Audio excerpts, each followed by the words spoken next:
If you've ever walked away from a conversation with your husband feeling like somehow you ended up apologizing for the way you brought up the problem, this video is for you. I'm Dr. Don.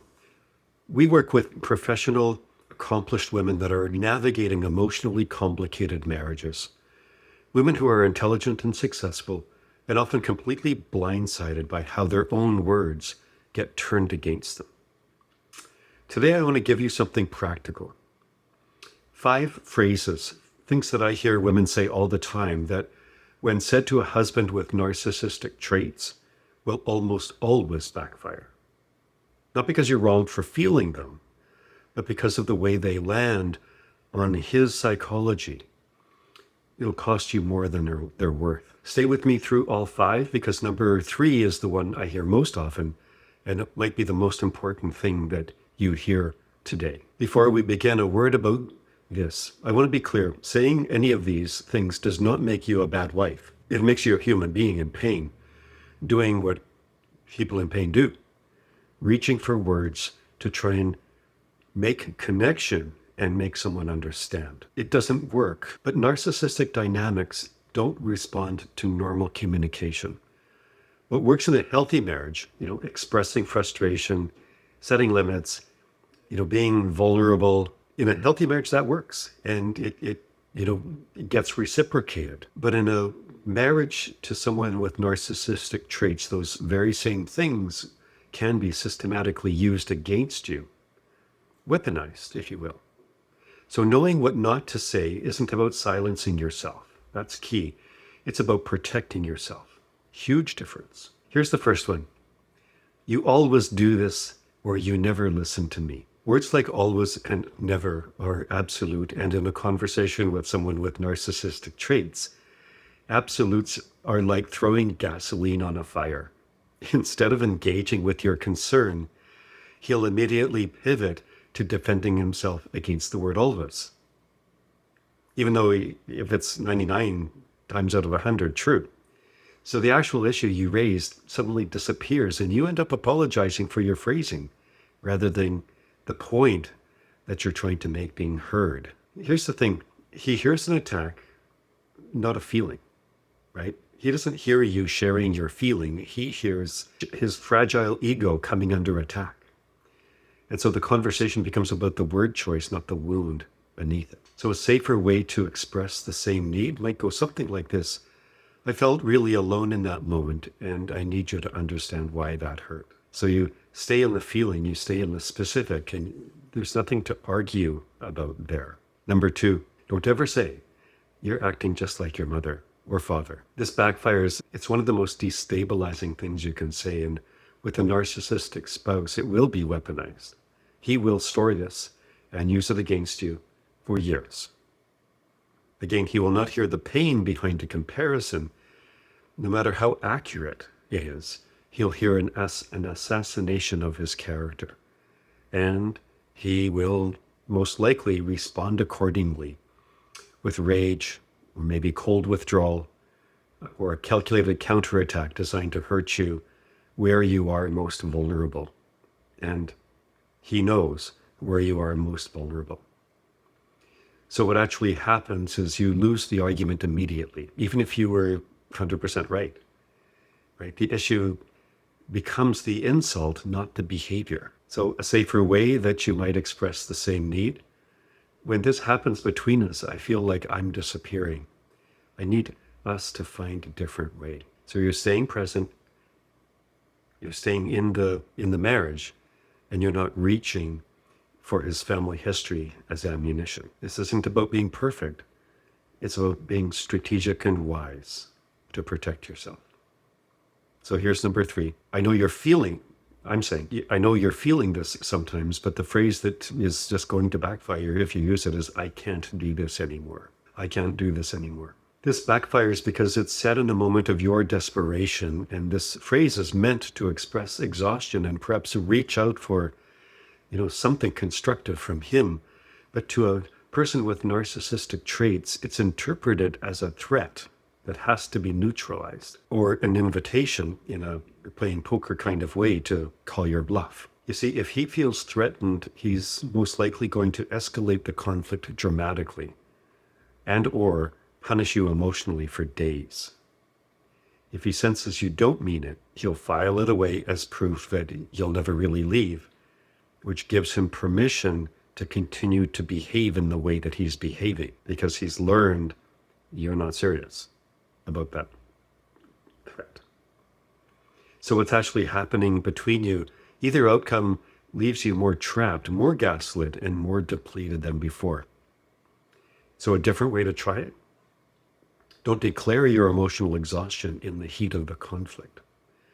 Find a trusted counselor, a friend, or a support system where you can say this safely, where you'll be actually heard and helped.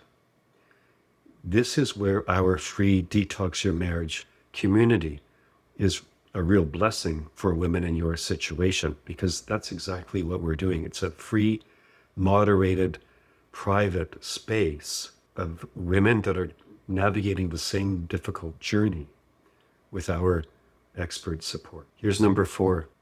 You definitely cannot say, why can't you be more like blank? Why can't you be more like your brother? This backfires, whether it's a friend's husband, a colleague, or a character from a book. Comparing him to another man is a direct strike on his fragile narcissistic ego.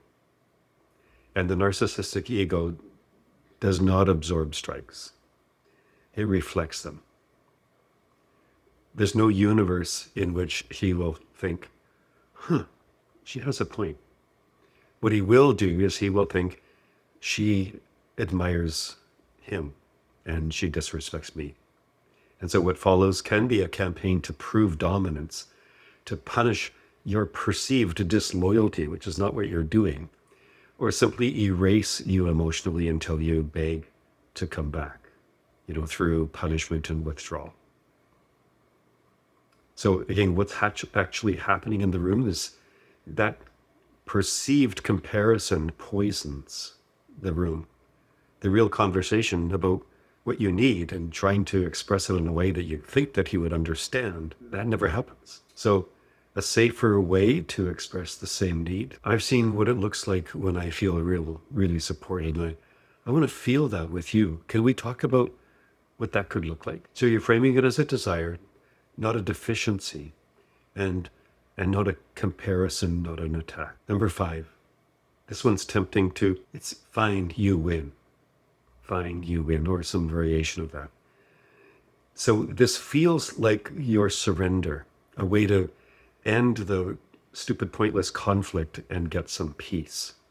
And in the short term, it might work, but every time you say, fine, you win, you're training him that his escalation is an effective tool against you. You also trained yourself that your voice is futile and doesn't matter.